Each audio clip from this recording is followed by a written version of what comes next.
ہند میں انوکھا مرکز تحفظ دین، یہ دل کا ترجمہ ہے مرکز تحفظ دین۔ حضرت مولانا محمد عمران محفوظ رحمانی صاحب، سیکریٹری آل انڈیا مسلم پرسنل لا بورڈ سے کچھ سوالات ہیں۔ بعض حضرات کا کہنا ہے کہ یہ ارتداد نہیں، لڑکیوں کا فرار ہے، اسے ارتداد کہنا صحیح نہیں ہے، اس پر آپ کیا کہنا چاہیں گے؟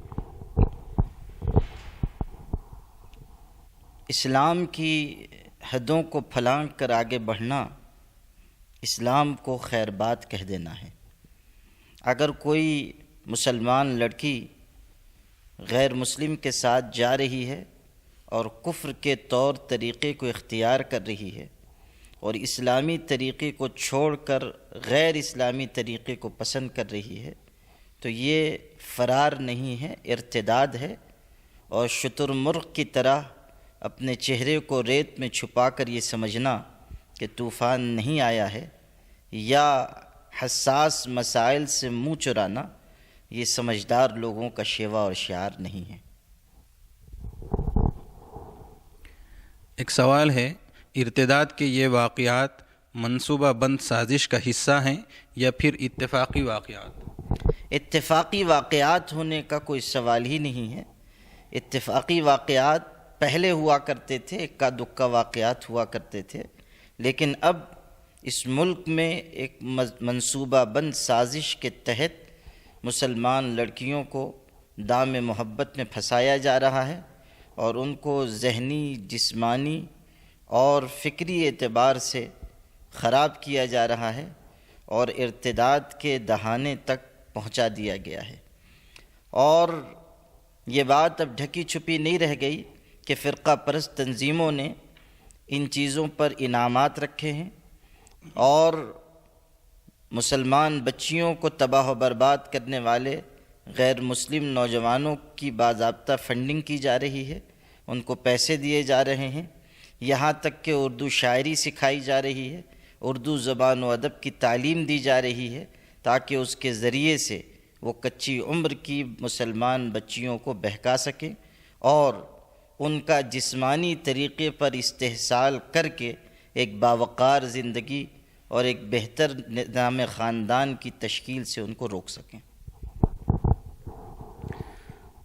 حضرت، ارتداد کے سلسلے میں آپ نے ایک اہم اور مفصل مضمون لکھا ہے جو پورے ملک میں بہت عام ہوا۔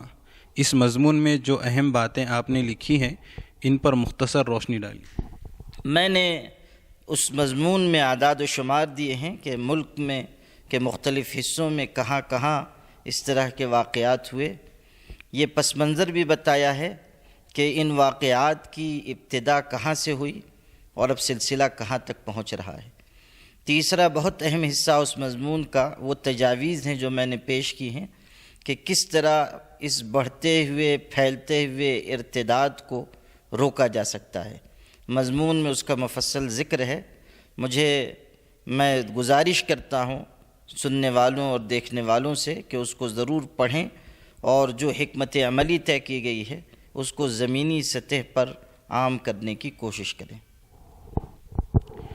ایک سوال ہے، ارتداد کے ان واقعات کو روکنے کے لیے کیا حکمت عملی اختیار کرنا چاہیے؟ دیکھیے، سب سے پہلا مسئلہ تو اس کا ہے کہ ہم اس مسئلے کی حساسیت کو سمجھیں۔ یہ کفر و ایمان کا مسئلہ ہے اور ارتداد یہ آخری درجہ ہے، اس لیے ہمیں سب سے پہلے اس مسئلے کی حساسیت کو سمجھنا چاہیے۔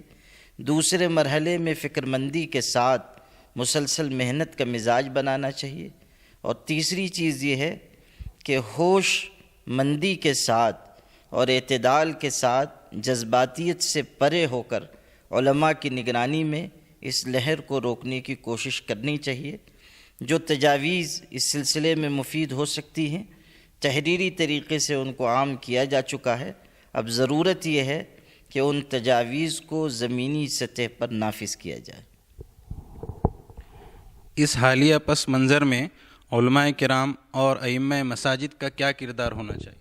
علماء کی سب سے بڑی ذمہ داری ہے کہ وہ تحفظ دین و ایمان کے کارواں کا مضبوط حصہ بنے رہیں۔ ہمارے پاس مسجد کا محراب و منبر ہے، ہمارے پاس زبان و قلم کی صلاحیت ہے، اور ہمارے کاندھوں پر اللہ تعالیٰ نے بہت بڑی ذمہ داری رکھی ہے۔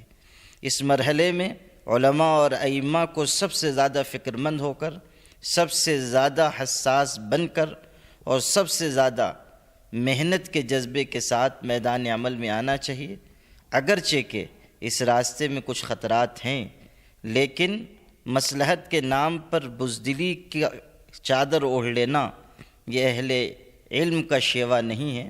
ہمیں خطرات مول لینے چاہیے اور پوری طاقت سے اس ارتداد کے خلاف آواز بلند کرنی چاہیے، مسجد کے محراب و منبر سے بھی، اپنے جلسوں میں بھی، نجی مجلسوں میں بھی، زبان کے ذریعے بھی، قلم کے واسطے سے بھی۔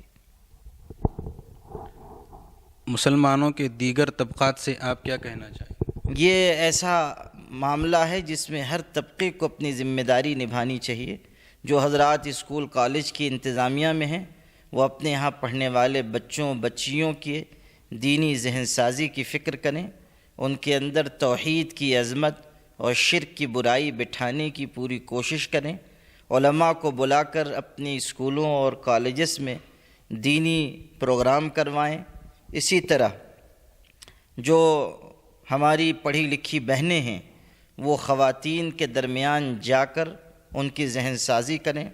ہمارے جو اصلاح معاشرہ کے کام کرنے والے کارکنان ہیں، مختلف تنظیموں کے ذمہ دار حضرات ہیں، وہ اصلاح معاشرہ کی کوششوں کو تیز کریں، اور بڑے بڑے جلسوں کے بجائے کوشش کی جائے کہ محلوں میں، گلیوں میں چھوٹے چھوٹے جلسے، کارنر میٹنگیں رکھی جائیں، اور بتایا جائے مسلمانوں کو کہ ہمارا سب سے بڑا سرمایہ دین و ایمان ہے، اس سرمایہ کے بغیر ہم ادھورے ہیں، نہ دنیا میں ہماری کوئی عزت ہے اور نہ آخرت میں ہمارے لیے نجات ہے۔ اس بات کا بھی اندیشہ ہے کہ ارتداد کو روکنے کے سلسلے میں کی جانے والی کوششوں کا راست فائدہ سرکار اٹھائے اور اپنی ناکامیوں کو چھپانے کے لیے اس معاملے کو گرم کر دے۔ کیا آپ کو اس بات سے اتفاق ہے؟ جی ہاں، اس کا اندیشہ ہے، اور جو سرکار ابھی ہے وہ اپنی ناکامیابیوں کو چھپانے کے لیے تھوڑے تھوڑے وقفے سے ایسے ایشوز اٹھاتی رہتی ہے جس کی وجہ سے وہ سوال کے دائرے میں نہ آئے۔ قسمت سے ایسی سرکار ملی ہے اور قسمت سے ایسا وزیر اعظم ہم کو ملا ہے جو جھوٹ بولنے میں اور اپنی ناکامیابیوں کو چھپانے میں بڑی مہارت رکھتے ہیں۔ تو اس طرح کے معاملات کو ہندو مسلم بنا کر، فرقہ وارانہ رنگ دے کر اس کو بھنانے کی کوشش کی جاتی رہی ہے اور کی جائے گی۔ یہ ہماری عقل مندی کا تقاضا ہے کہ ہم اسے ہندو مسلم مسئلہ نہ بننے دیں اور حکمت کے ساتھ اپنا راستہ بنائیں۔ آخری سوال ہے، عملی ارتداد کی جو لہر چل رہی ہے، کیا اس کا شکار صرف مسلمان لڑکیاں ہیں یا مسلمان لڑکے اور مرد بھی؟ عملی ارتداد دونوں طبقات میں پھیل رہا ہے، لیکن مسلمان لڑکیوں میں رفتار زیادہ ہے۔ ذہنی اور فکری ارتداد مسلمان مردوں میں، لڑکوں میں، کالجز میں پڑھنے والے اسٹوڈنٹس میں تیزی سے پھیل رہا ہے، اور صورتحال یہ ہے کہ میڈیا کی طاقت کے ذریعے اسلام کے قوانین اور شریعت کے احکامات کے سلسلے میں شک پیدا کیا جا رہا ہے۔ اب زبانیں یہاں تک کھلنے لگی ہیں کہ لوگ کہتے ہیں کہ طلاق کا اسلامی قانون ظلم پر مبنی ہے۔ لوگ یہاں تک کہنے لگے کہ وراثت میں عورت کا آدھا حصہ یہ زیادتی ہے۔ ظاہر ہے کہ اللہ کے قانون کے بارے میں اس طرح کی باتیں کہنا یہ ذہنی اور فکری ارتداد کی شاہراہ پر چلنا ہے، اور یہ بڑھتی ہوئی لہر ہمارے لیے تشویشناک ہے۔ علماء کو اس بات کو سمجھنا چاہیے اور نماز، روزے، حج، زکوٰۃ سے آگے بڑھ کر اسلام کے آئلی قوانین کی حکمتیں، اس کے پیچھے چھپی ہوئی مصلحتیں، اور جو اسلام کے نظام اخلاق کا حسن ہے اسے بیان کرنا چاہیے۔ ظاہر ہے کہ جب اسلامی قانون کی حکمتیں بیان کی جائیں گی اور جب اسلامی قانون کی حکمتوں پر پڑے ہوئے پردے ہٹائے جائیں گے تو سننے والے کو خود اس بات کا احساس ہوگا کہ دنیا کے کسی مذہب میں، دنیا کے کسی کلچر میں وہ حسن نہیں ہے جو اسلام کے قوانین کا حسن ہے، اور ایمان و یقین تازہ ہوگا۔ یہ ذمہ داری ہمارے علماء کی ہے کہ وہ آج کی زبان میں، آج کے انداز میں اپنے شریعت کے احکامات کے پیچھے چھپی ہوئی حکمتوں کو عوام کے سامنے لائیں تاکہ ان کا دین، ان کا ایمان تازہ ہو، ان کے یقین میں اضافہ ہو، اور اسلام کے شرعی احکامات کے بارے میں جو فضا سازی کی جا رہی ہے اس سازش کا پردہ چاک ہو سکے۔ اس کوشش کو اس وقت اس ملک میں بڑھانا یہ بنیادی ذمہ داری ہے، اور بہت سارے خطرات، بہت سارے خدشات، بہت سارے اندیشوں کا علاج ہے ہند میں انوکھا مرکز تحفظ دین۔